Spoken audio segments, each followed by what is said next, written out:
Wow.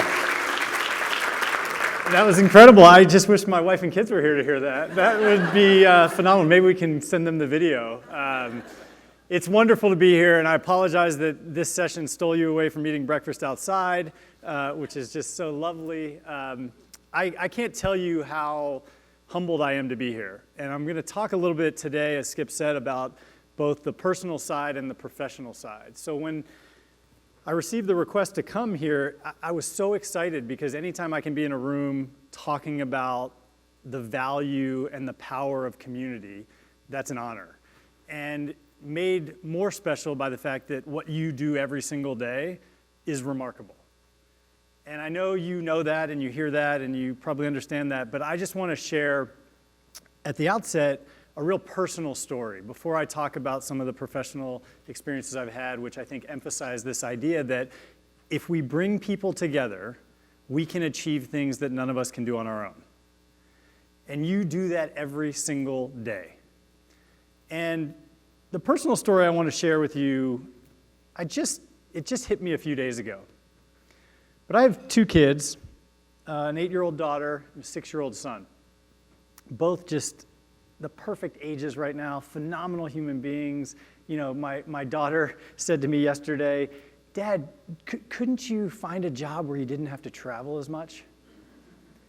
And I said, "Would you like that?" And she said, "Actually, you're helping so many people. I want you to keep doing that."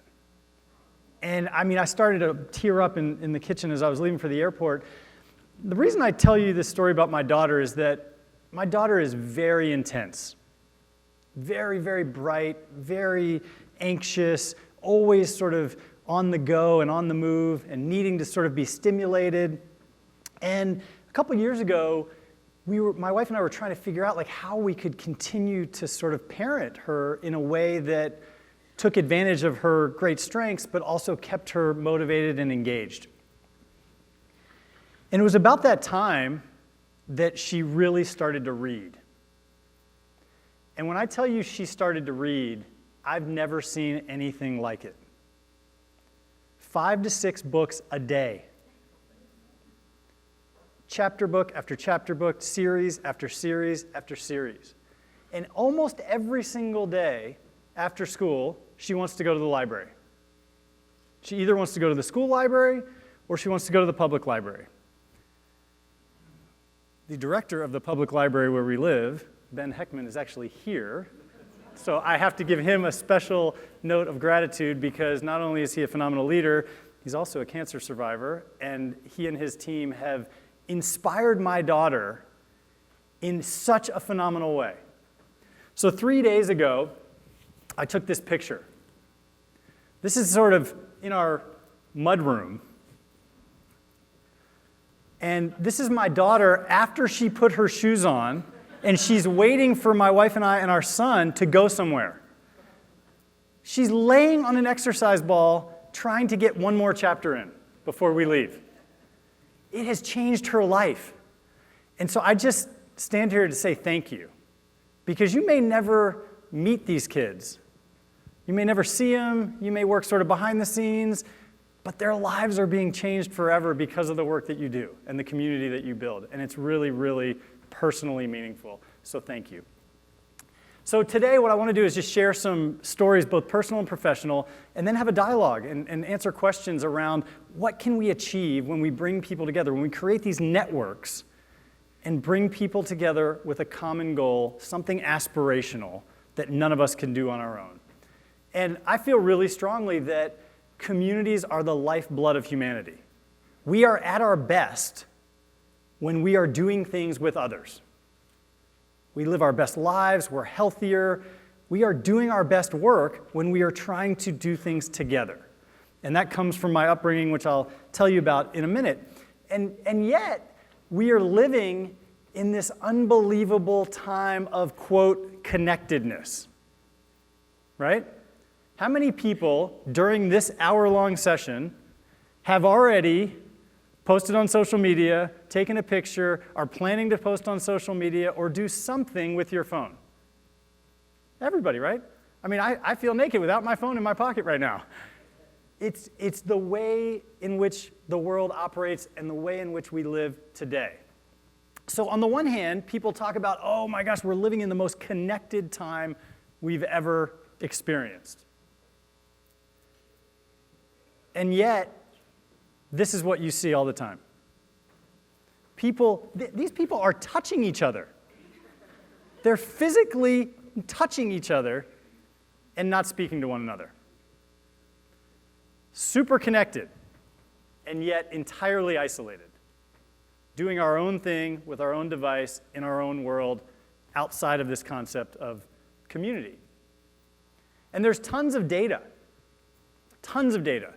that shows that we are less connected than ever before. This is data that shows how often people interact with their neighbors. Never and daily. Never line going up, daily line going down. Think about it. You're in your garage, you pull out, you go to work, you come home, you do family stuff, you park in your garage. When do you see your neighbors? When do you engage with the people that live next door to you? There was actually a study that came out last week from Bloomberg that showed that millennials were the most isolated and lonely of all the age demographics. And yet they are the most connected technologically. So there's a massive disconnect between this idea that we are so connected and we have all these tools and platforms and things we can use to be in touch with people, and maybe we see our friends' kids on Instagram, but do we actually talk to our friends? And maybe we feel like we're connected to our friends from high school on Facebook, but do we actually know anything about their lives other than what they post externally? So why is that important? Again, if we believe that we do our best work and we believe that we can accomplish more when we are living and working in community, then this isolation is going to hold us back from what we might achieve together in the future.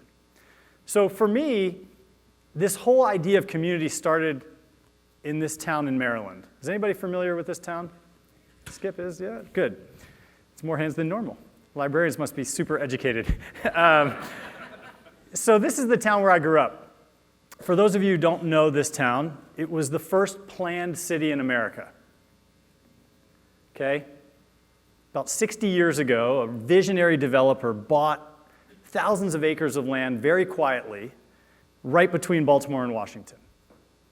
And he started buying up these parcels and putting this together, and he had this vision, and the vision was he was going to create a town from scratch.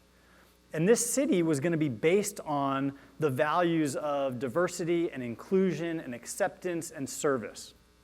And he had this huge vision, and again, think about it, 60 years ago, the environment in which we were living. Coming out of the civil rights era, sort of the tumult and confusion and people sort of fleeing cities, and there was just a lot going on in the country. And so what he did was he said, look, here's my vision. And he hired all these sociologists. And he brought them to Maryland, to Baltimore, and he said, this is what I want to build. And a lot of them laughed at him. And he tried to retain their services. Help me design a city that meets my goals of diversity, inclusion, acceptance, a true community. And a lot of them walked away from the project and they said, we don't think it's possible. And he wanted to keep going. And so he built this city. He found more sociologists, and he asked them, he said, how can we create an environment where the janitor lives next to the CEO? How can we create an environment where the school system and the library system is so valued that people want to invest because they know it's for the benefit of everyone in that community? And so these sociologists came back to him, and they came up with all these ideas. And he tried to implement as many as he could. So an example would be that there were no denominational houses of worship. There were no churches and there were no synagogues. There were interfaith centers, buildings that were built to house multiple religious houses of worship. Friday night it would be a synagogue, and on Sunday morning it would be a church, bringing people together from different faiths. There were strict covenants. You were not allowed to have a pool for a long time in your backyard because there were free community pools in each neighborhood. He didn't want people spending time in their backyard. He wanted people coming together at their local community pool and interacting. And one of the things that was so genius that I never sort of understood until later in life was that you weren't allowed to have your own mailbox. Every street had a community mailbox. And it forced people to walk to the mailbox to get the mail. And you bumped into your neighbors. I remember every night after dinner as a kid, my parents would walk up the street and get the mail. And that's where they would see people. And it forced people outside. These little things that brought people together. And as a kid, I didn't know any different.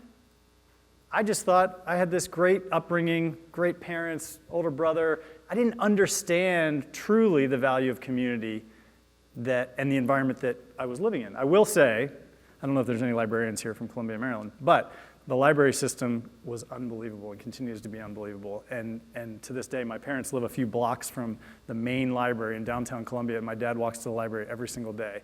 And it's just, again, the value that you all bring to a community is hard to measure in some ways.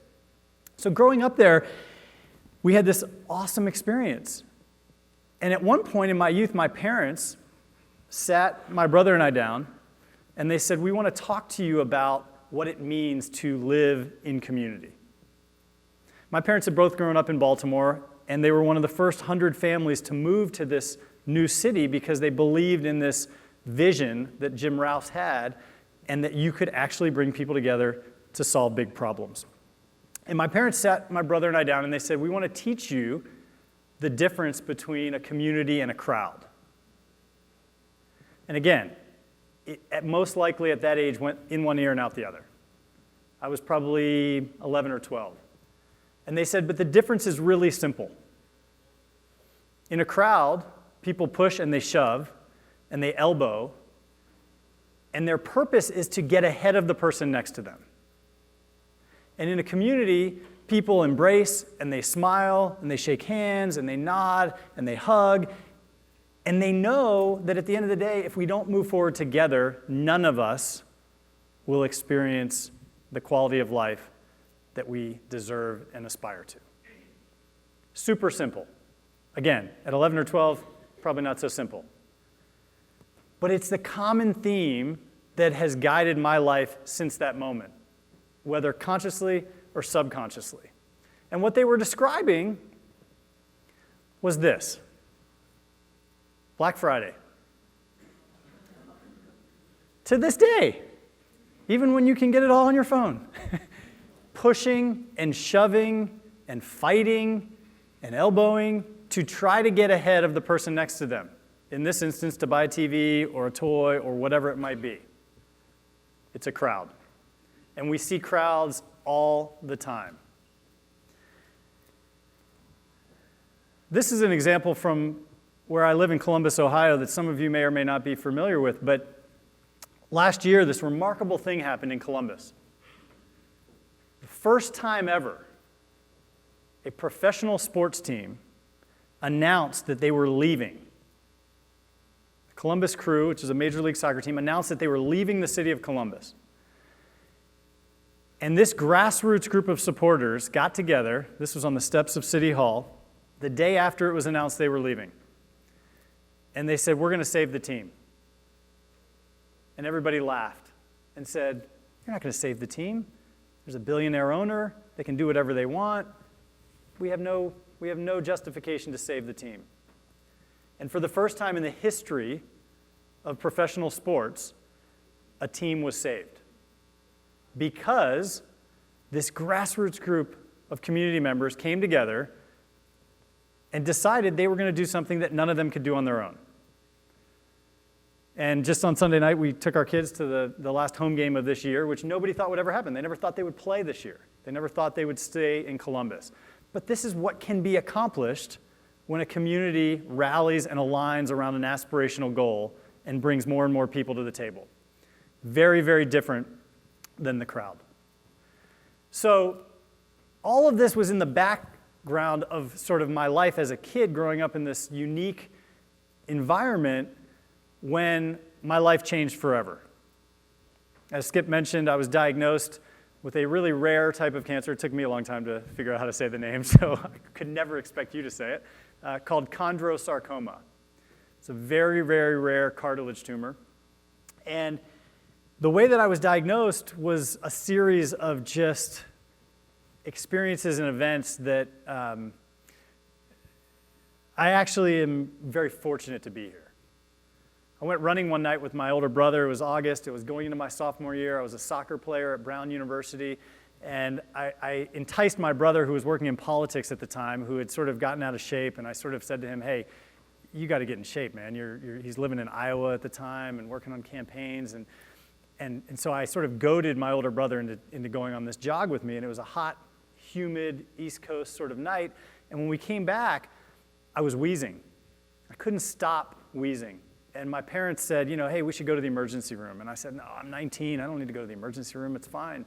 And about an hour later, my dad was like, we should go to the emergency room. And I was like, okay, we'll go to the emergency room.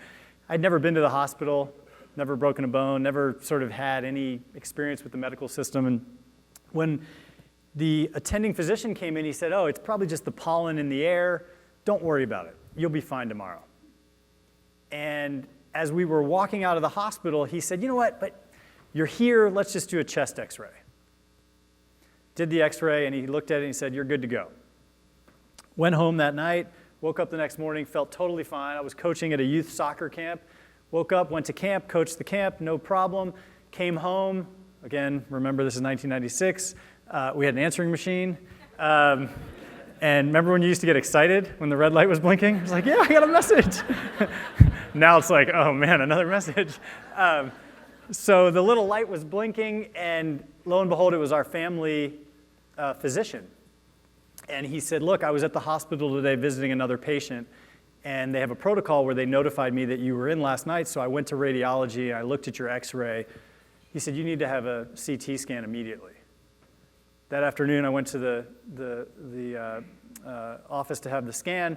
I'll never forget, they were sliding me out of this massive apparatus. Luckily, the technology has improved. And out of the corner of my eye, I saw the technician pointing at the screen. And I thought, interesting. And as I got further out, I saw my mom standing behind the technician. Now, my mom is like the ultimate advocate. I still to this day have no idea how she got allowed to get back in there with the technician, because I'm like, that is not right. But she loves me, and I love her, and she's awesome. But at that moment, I thought, something's wrong. They're not pointing at the screen if things are normal. And this series of events continued to unfold until this day when I was diagnosed. And as many of you in this room have experienced, it stops your world. I mean, I was 19 years old. I was invincible. I had my whole life in front of me, and yet I was forced in that moment to rely on everybody else.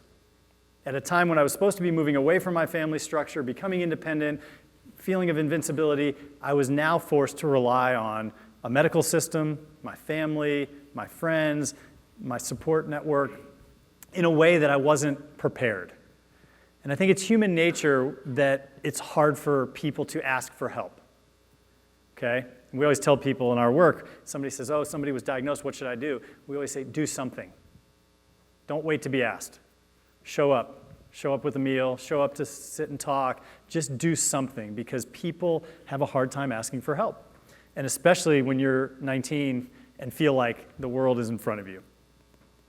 So I went through this roller coaster of anger, denial, frustration. I mean, you can imagine sort of the ups and downs of this experience. And yet for me, I was very fortunate because it became clear early on that I would survive.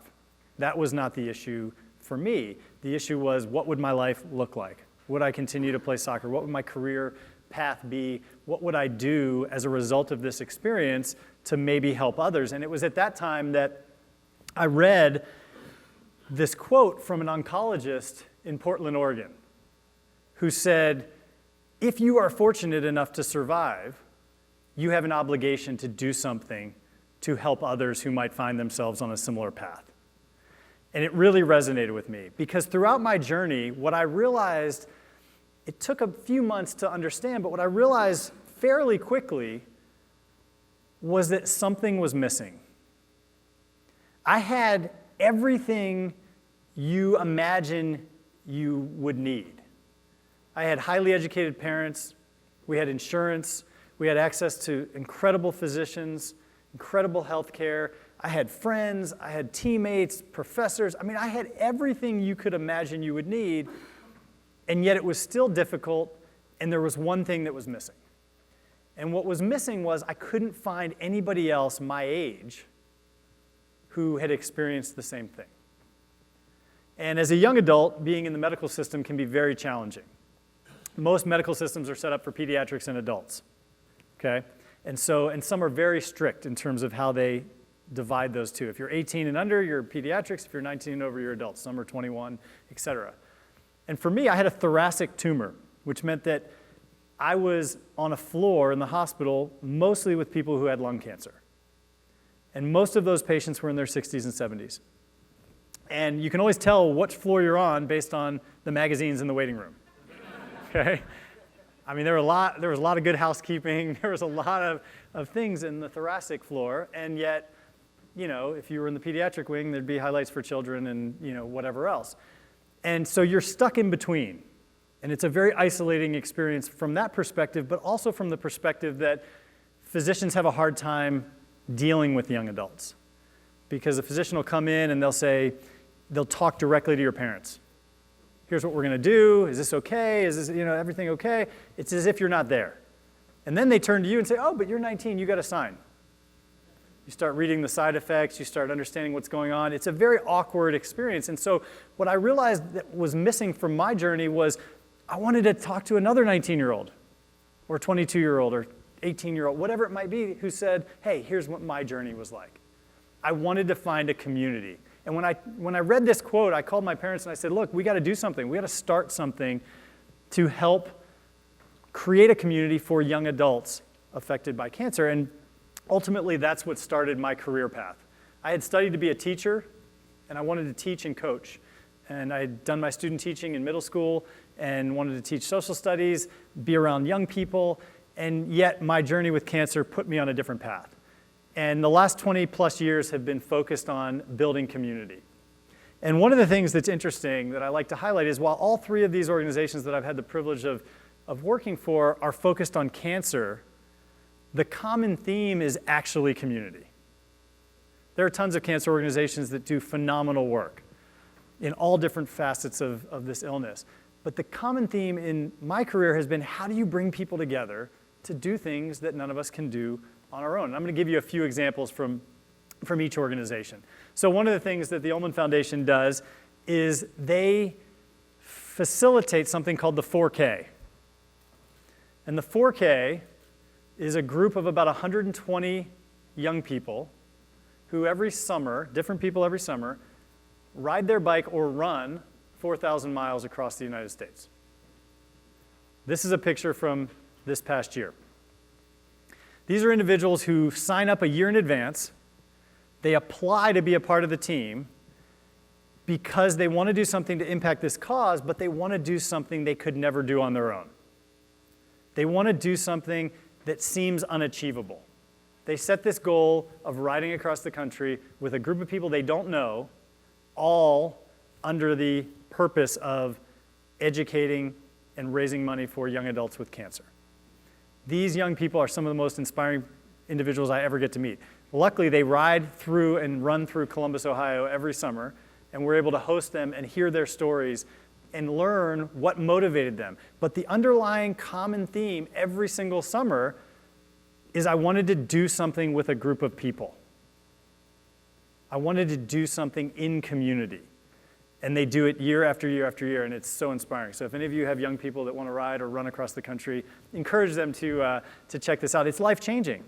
It's life-changing because of that community feeling. The other thing that we just did this year, and I'm simply a board member at this point, but the other thing is we realized that physical space is super important. You all know that better than anyone. When you have a physical space where people can gather, either regularly or on an ad hoc basis, you can do things that you can't without that physical space. And so this is a set of row homes in downtown Baltimore, in East Baltimore, about 2 blocks from Johns Hopkins Hospital. The city of Baltimore gave us 6 row homes for $1 and said, if you do something to build community, you can have this block, basically. There's one on the end that's not part of it. And so we raised about $3.5 million, and we built the first ever home for young adults with cancer. So you can think of it in terms of a Ronald McDonald House, but for young adults. It's got a gym, it's got a music studio, it's got things that are relevant for 15 to 35-year-olds who are dealing with a cancer diagnosis. And it's free of charge, and you can stay there for as long as you want while you're in treatment. You don't have to be in treatment at Hopkins. You could be at NIH or Maryland or Georgetown or wherever you are in that region. It opened in February, and it's been full since day one. And to hear the stories of these families who say, this is the most tragic, awful thing that we could have ever experienced for our family, and yet we get to live now in a place with other people who understand. We get to be surrounded by people who understand the journey and who can support us through this. And it's really, really been a powerful thing to watch. And so we're hoping to expand these physical spaces to other cities across the country to further that idea that bringing people together in community is so critical. Now, some of you might remember this piece of silicon from years ago. And I want to just share a few stories about this because in many ways, this was a global example of how you can bring people together. So I'm going to say some things that you might be shocked to hear, but I'll explain them as we go. I believe that this wristband was actually the first form of social media. Social media does not connotate technology. It does today, but this wristband came out before Facebook launched. And what happened as a result of this wristband? People had conversations. People shared their story. People connected with other people that they would have never talked to. I did this in such an annoying fashion because I would walk up to anybody and say, why do you wear that? And I would expect some story. And the stories were remarkable. In airports, in public places, wherever. And what I found was that people wanted to share their story. All they wanted is somebody else to listen. They wanted to be a part of something bigger than themselves. I'll never forget. I mean, there's so many stories, but I remember asking a young woman who was a cashier at Whole Foods, why do you wear that wristband? She actually had a pink wristband and a yellow wristband on. I said, why do you wear those wristbands? And she said, well, the pink one is for my mom who has breast cancer, and the yellow one is for everybody else with cancer. She was 16, 17 years old, wanting to share her story, proud to share her story. And so while this didn't include any technology or any platform like the ones that we all use on a regular basis, it created a dialogue and a conversation and brought people together. The other thing I want to tell you about this is a little story about the brand. Because the LiveStrong brand became, as a result of this wristband, a very well-known sort of global brand. And what most people don't realize is that that brand was developed in focus groups with cancer survivors. So a lot of people think that, it's a play on Lance Armstrong's name, or it was Nike, or it was somebody sort of creating this brand. And the reality is that we did focus groups with survivors in Austin, Denver, and Chicago. And we asked them, what did they aspire to do post-cancer diagnosis? And we had hired this firm to go do these focus groups, and they came back to us, and we were trying to name a program, an online resource program at the time. They came back with 10 names, and they put these boards in front of us. We had 9 employees at the time, small nonprofit, and all 10 names were terrible. Like terrible. And so we put out the boards, and we asked all of our colleagues, we said, let's vote on which name we like. And 5 of the 9 of us voted on one. And we went to our board, and we said, hey, we think we found the name for this new program. And this board was like, venture capitalists and political consultants and communications and marketing experts. And it was embarrassing. They looked at us, and they were like, this is terrible. They said, tell that firm to go do the focus groups again. And I was like, I don't know if they're going to want to do that. This is expensive. I mean, I was young at the time, totally naive. So we asked them, can you please go back and do them again? They did. They came back about 6 weeks later and they said, we think we have the name for this program. And I said, what is it? And they said, it's LiveStrong. And I said, well, why do you think that's it?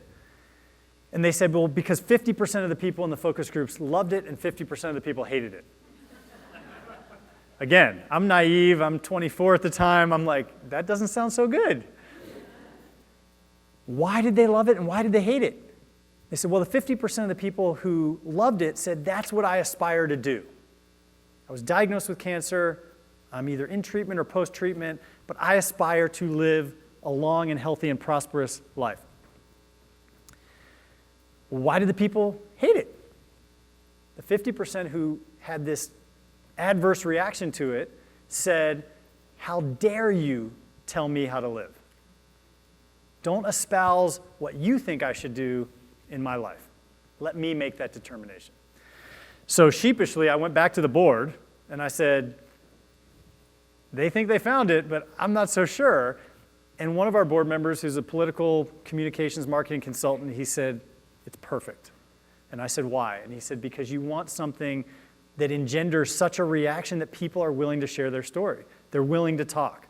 Even if they disagree, they want to engage. And that's exactly what happened. And so the future of that wristband became something we never could have imagined. And I will be the first to admit, I thought doing this wristband was a bad idea. I didn't think that people would actually want to wear something that externally showed the world that they had had this experience. This was before wristbands were popular for all different causes, and it was something new. And boy, was I wrong. And I think the reason that I was wrong is because I underestimated at that moment the human desire to be a part of community. We all want to be a part of something bigger than ourselves. And this gave people the chance. The other thing that this did is it democratized philanthropy. It was $1. Philanthropy used to be something you did when you had a bunch of money and a bunch of time. This democratized it. Everybody could participate. We had all these offers from people to say, let's do a gold one and a silver one and a diamond one. And we were like, no, it has to be universally democratic. Everybody needs to be able to share their story in a powerful way. And again, boy, we were wrong about the wristband, but we were right about the brand itself, the authenticity of the brand. And I'll tell you, it's hard, given what's transpired over the years with Lance Armstrong, it's hard to even say that. But the authenticity of the brand that came from those focus groups resonated in such a powerful way with people who had experienced this disease personally. And it allowed us to bring together just a totally diverse audience of people. Diverse audience of people to try to achieve things that none of us could do on our own, whether that was advocating for policy in Washington, D.C., or whether that was creating programs for people who were newly diagnosed. And all of that led to an opportunity to join an organization in Columbus, Ohio called Pelotonia, which many of you may have never heard of, but was an organization that started as a bike ride to raise money for cancer research and became something so much bigger. And so after I lived through sort of the highs and lows of the LiveStrong experience, which I'm sure you can imagine, this opportunity to try to build a community, take an event, and transform it into something much bigger was so appealing. And I'm sharing some things with you just to give you some context. But the reason I love to share this vision, purpose, mission is that you'll notice that there's nothing in this that says anything about cycling. There's only one line in here that says anything about cancer. And the reason I tell you that is because cycling for Pelotonia is just a platform. It's just a medium. It could have been rock climbing. It could have been something else. But the idea is that you're bringing people together to do something they didn't think was possible. In our case, it happens to be riding a bike and participating in this activity. And I'm going to show you a quick video that just gives you a sense for the Pelotonia ethos and the brand, and then I'll explain why I wanted you to see this.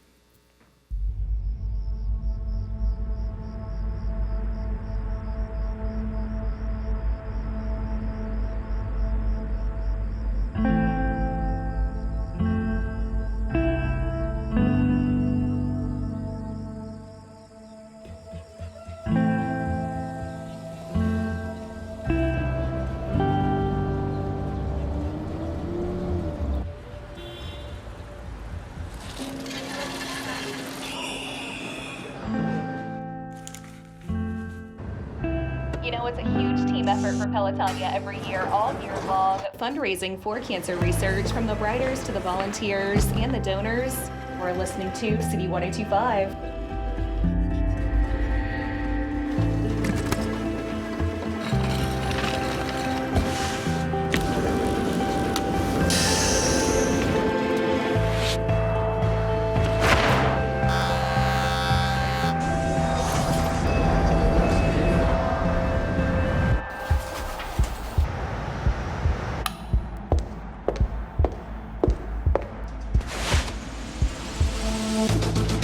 Pelotonia weekend is here and you can feel the excitement. 8,000 riders, multiple routes. That's what makes this the greatest team. Every rider comes together for one cause, to cure cancer.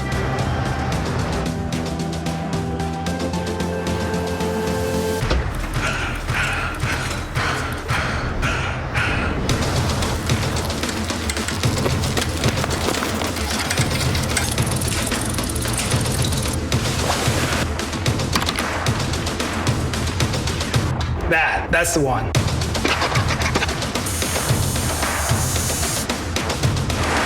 This is our moment. This is why we do what we do, guys. When I needed you the most, you did your very best.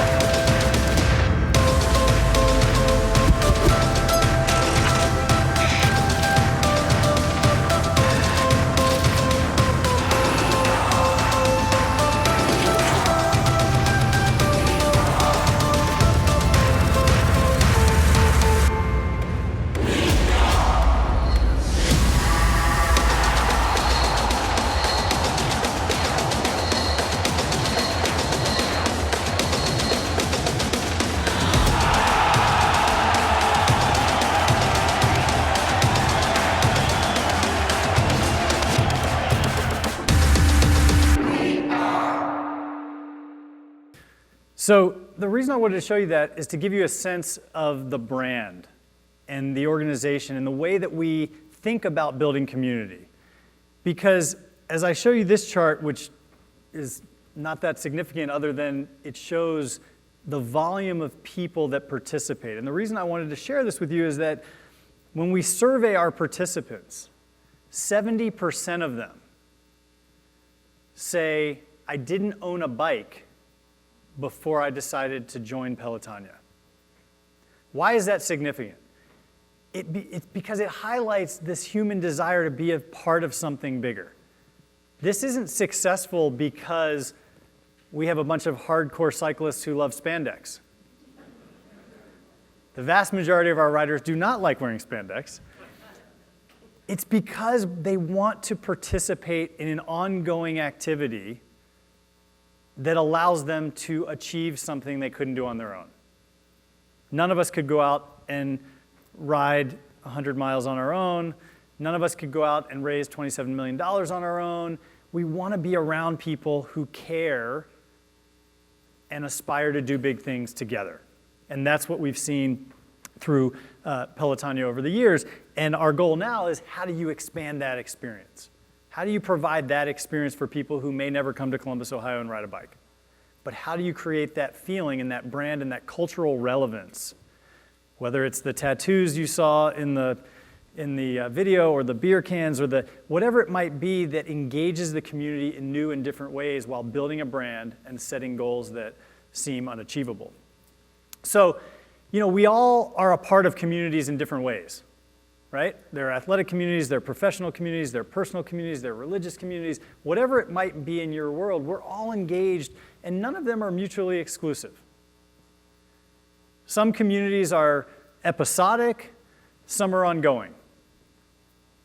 If you think about the fitness craze of indoor spinning or CrossFit or whatever it might be, I always like to say, how many people in this room do CrossFit? 1? 2, sorry, 3, okay, 4, 5, okay, there's more. I figured there had to be more. My guess is that no one in this room does CrossFit because they like pushing tires. Just a guess. CrossFit is a phenomenon of people who want to do things together. They want to improve their lives, but they also want to be a part of a community. Same as if you go to indoor spinning or you go to Orange Theory or whatever it might be that you do. So there are regular communities, and then there are episodic communities. And I want to tell you just 2 quick stories before we do Q&A. One episodic and one very, very consistent.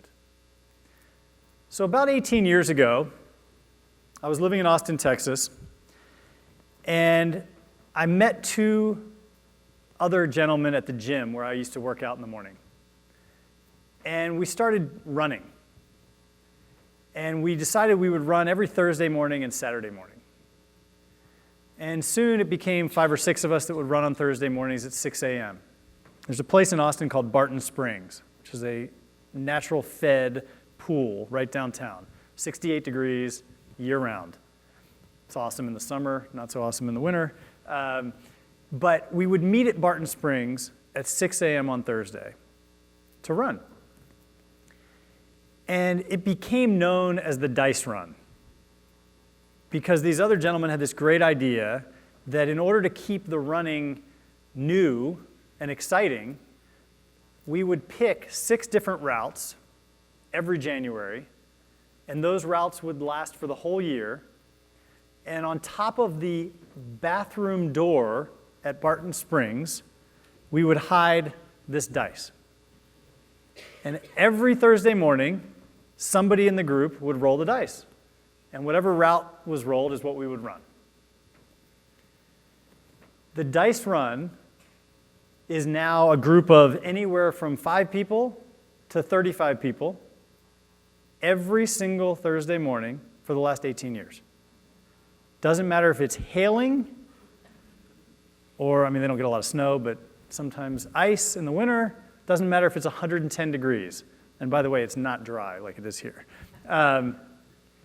But the Dice Run has been a constant in the lives of a very diverse group of people. There's one emergency room physician who typically comes straight from the hospital from his shift to run after he gets off work. There's a young woman who's a lobbyist who is there every single week. And it's gotten to the point now where people bring other people. It's to the point where when I schedule my work trips to Austin, I make sure it includes a Thursday. And it's as if I didn't move away 5 years ago. The consistency, the people, the stories, the sharing. And this happened before you had CrossFit and Orange Theory and all these things. People looking to do things together, to motivate each other, to create a social network, and to be a part of a community. And my friends would hate for me to say this maybe, but of all the things I miss about living in Austin, Texas, it might be number 1. Because it was that consistent routine each and every week that I could feel a part of something bigger. The second story I want to tell you relates to what happens when we bear witness to community. Again, you can have consistent communities like the Dice Run, or you can have episodic communities that sort of come and go and ebb and flow in your life. But when we really step back and bear witness to what can be achieved by a community, it's really powerful. So about 4.5 years ago, I was invited to go on a trip to Mount Kilimanjaro. And it was a trip organized by an organization called Survivor Summit. And they put together a group of people to go climb Kilimanjaro. And it was going to be a group of 16 people. In that group, I knew 2 or 3 of the other people, but most were strangers, and most didn't really know anybody at all. And my wife was like, I don't think you can do this. Physically, she's like, I think you can do it, but the sleeping in the tent part, she wasn't so sure. And this was 2014, and I was coming out of a very stressful time professionally, given that I was still working at the LIVESTRONG Foundation, and we had just sort of lived through 2 years of just chaos and crisis. And I was in need of something, and I don't think I fully understood that. But when I was invited to go on this trip, I jumped at the opportunity. even though we had 2 young kids at the time and it wasn't the ideal time to sort of go away for 9 days. And we were really fortunate on this trip because we had this amazing leader. His name is Chris Warner. Great guy. He's written a great book called High Altitude Leadership, great motivational speaker. He's climbed everything around the world. In fact, I think there's either 11 or 13 Americans who've climbed both Everest and K2. He is one of that small group. Done documentaries. I mean, he's a wonderful human being. And he had agreed to chaperone and lead this expedition. And so he sent out all these materials. And he said, here's what you need to buy. Here's what you need to bring. Here's the training you need to do. And I was so busy at work, and I was so stressed, and everything was so chaotic that I did very little of what he instructed. And there's a theme here to being naive and thinking I'm still 25 and can do things without training, which is not possible. But I was excited to go mostly because I was excited to be around these other people, most of whom I didn't know and had never met. And when we got to Tanzania, Chris sat us down in this little hut outside of the hotel by the airport, and he said, you have a decision to make. He said, we can climb this mountain together as one group, or we can divide up into a fast group and a slow group. And either way is fine, but you as the group need to decide. And he walked away. So the scene was that we're all jet lagged. Very few people know each other. There was a 22-year-old and a 62-year-old and everybody in between. And everybody started sizing each other up. I mean, I didn't come all the way over here not to make it to the top. You know, I mean, that's what you could sense was going on. And at the end of about 30 minutes of discussion, the group said, we're going to climb together. And so Chris came back, and our other guide, Nelson, came back. And Chris said, listen, I want to just confirm with you that this is your decision. He said, because if you decide to do this, we will either all make it to the top or none of us will make it to the top. Everybody sort of looked around again. 22, 62. And we said, yes, we're going to do that. And he said, okay. He said, now, did everybody bring everything I told you to bring? I was sort of in the back. He said, because it no longer belongs to you. It belongs to the group. When the person next to you gets cold, give them your hat. When the person next to you is hungry, give them your snacks or your hydration pills or your medicine. Whatever you need to do to help the people around you is what you have just prioritized by saying you're going to go together. And as we sat there at the airport hotel, it seemed easy. But over the course of the next 5 days, it became very challenging. And you had people dealing with altitude sickness. You had people dealing with all kinds of physical ailments. You had people who were significantly just post-chemotherapy, who had all kinds of other challenges. And yet, we all made it to the top. And it wouldn't have happened without that idea of sacrificing for the greater good of the group. And the reason I tell you this story and show this picture is because if you saw this picture, you would never know that for 5 days I was ridiculed by this group because the jacket I brought was so inadequate. I mean, it was old. It was not rated for the temperatures that we needed. I mean, it was terrible. And when you climb to the top of Kilimanjaro, you leave the base camp at midnight. And you get there so you can see the sunrise. And it's incredible. You've got the headlamps and the whole thing, and it's, 5 degrees or something, and it's windy, and it's cold, and it's, and you just as an aside, you do these walks where you go for 55 minutes of hiking, and then you stop for 5 minutes.